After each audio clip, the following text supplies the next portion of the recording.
కళ్యాణ్ బాబు, డబ్బా బాబు అని చాలామంది fans Jagan again, again Jagan అనే నినాదాన్ని మొత్తుకుంటున్నారు మళ్ళీ.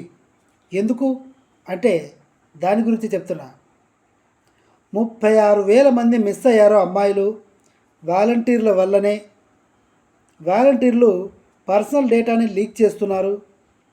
అమ్మాయిలు ఎటు వెళ్ళిపోతున్నారో తెలియట్లేదు. 36,000 మంది మిస్ అయ్యారు అని అప్పట్లో కూటమి ప్రభుత్వం నుంచి పవన్ కళ్యాణ్ సారు, బొల్లిబాబు సారు కూశారు. కానీ ఆ 36,000 మందిలో ఎంతమంది తల్లిదండ్రులు కేసు పెట్టారు మా వాళ్ళు మిస్ అయ్యారని? అంటే ఒక్కరు కూడా కేసు పట్టలేదు.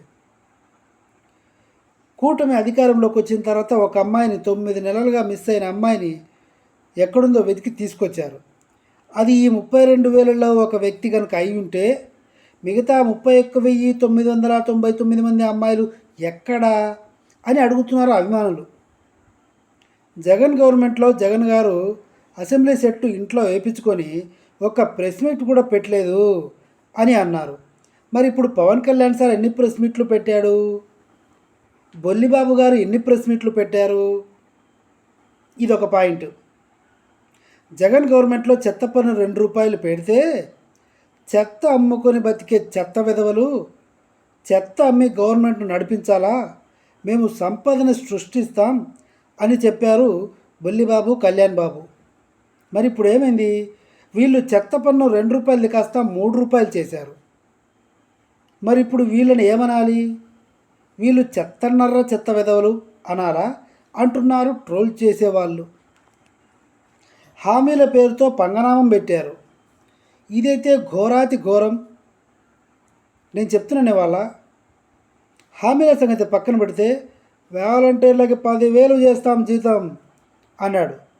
10,000 జీతం చేస్తాను అని చెప్పక ముందు బొల్లిబాబు గారు ఏమన్నారు? బస్తాలు మోసే ఉద్యోగం అదెందుకు అన్నాడు. ఎలక్షన్లు దగ్గర పడేసరికి బస్తాలు మోసే ఉద్యోగం అన్న మాటని పక్కన పెట్టి 5,000 జీతం వాలంటీర్లకు ఏం సరిపోతాయి, వాలంటీర్ వ్యవస్థని అలాగే కంటిన్యూ చేస్తాం, కానీ జీతం మాత్రం 10,000 చేస్తాం, ఇలా పెంచుకుంటూ పోతాం అని చెప్పాడు. ఇప్పుడు ఏమైంది? మొత్తానికే ఓం శాంతి. పదవిలోకి వచ్చిన తర్వాత, గవర్నమెంట్ ఫామ్ అయిన తర్వాత ఆర్టీసీ బస్సు మహిళలకు ఫ్రీ అన్నాడు. ఏమైంది? ప్రతి ఇంట్లో ఆడబిడ్డ ఎంతమంది ఉంటే అంతమందికి 15,000 అన్నాడు. ఏమైంది? అమ్మకి వందనం అన్నాడు. ఏమైంది? బిడ్డకి బిచ్చం అన్నాడు. ఏమైంది? ఏమీ అవదు. ఎందుకంటే ఖజానాలో డబ్బులు లేవు. ఇదైతే నిజం. ఖజానాలో డబ్బులు లేవన్న సంగతి చంద్రబాబుకి ముందే తెలుసు. ఇవన్నీ తెలియనిది ఎవరికి? ప్రజలకి తెలియదు. మోసం చేయాలనే ఉద్దేశం ఉన్నోడు చాలా తెలివిగా బిహేవ్ చేస్తాడు. తెలివిగా ప్రవర్తించి గ్యాస్ సిలిండర్లు 3 ఇస్తాం, నాణ్యమైన కరెంట్ ఇస్తాం, బస్సు ఫ్రీ, ఇవన్నీ చెప్పి ప్రజలను నమ్మించి పదవులు తెచ్చుకొని ఈరోజు ఎలాంటి ప్రెస్ మీట్లు లేవు, బొచ్చు లేదు, భోజనం లేదు. రాష్ట్రంలో ఎన్నో ఘోరాలు జరుగుతున్నాయి. వినుకొండలో ఒకడు మటన్ కొట్టినట్టు కొట్టాడు. తల మటన్ కొట్టినట్టు కొట్టి వినుకొండలో మీసమే చేసుకొని టీడీపీ రా నా కొడక అని చెప్పాడు. వాళ్ళ బంధువులు ఇంకో ఇద్దరిని వచ్చేవారం నువ్వు బలి అని చెప్పాడు. వాళ్ళని కూడా మటన్ కొట్టినట్టు కొడతాడనమాట. ఇది కూటమి ప్రభుత్వం.